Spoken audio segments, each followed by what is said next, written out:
এই মিসলু আজনাবিল বাকার, এমন অস্ত্র নিয়ে দুই শ্রেণীর ব্যক্তি থাকবে। একটা হবে সন্ত্রাসী বাহিনী, যুগের সমকালীন সন্ত্রাসী শাসকদের সাহায্যকারী হবে। আর একটা হবে মিনাস শুরতা, ওই জামানার পুলিশি বাহিনী সন্ত্রাসী শাসকদের এরকম সাহায্যকারী হবে।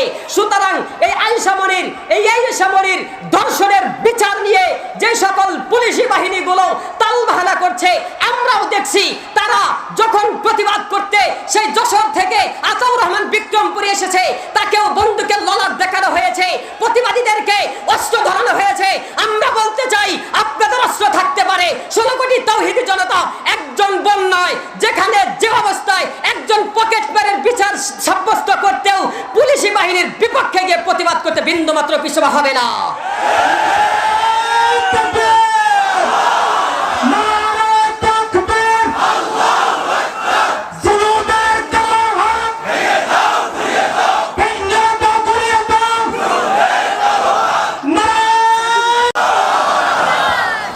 মুহতারাম হাজিরিন, আমি আমার সেই আয়েশা মনি বোনের কথাই বলতে চাই।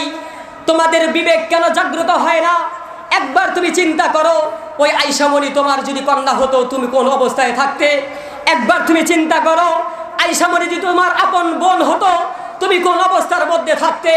একবার তুমি চিন্তা করো, ওই আয়েশা মনি যদি তোমার আদরের ভাতিজি হতে, তোমার কেমন লাগতো?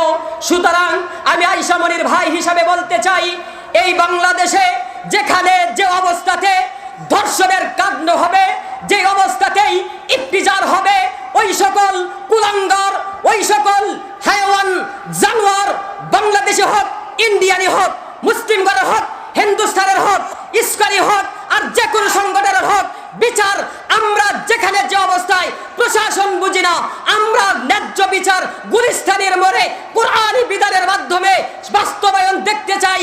ইনশাআল্লাহ কোরআনের বিধান মোতাবেক যদি দর্শনের বিচার কায়েম হয়, আওয়ামী লীগ নয়, বিএনপি নয়, জাতীয়তাবাদ নয়, জামাত ইসলামী নয়, কোন দলের একজন নেতা দর্শন করবে তো দূরের কথা, বাঁকা চোখে কন্যাদের দিকে তাকাতেও দুঃসাহস পাবে না।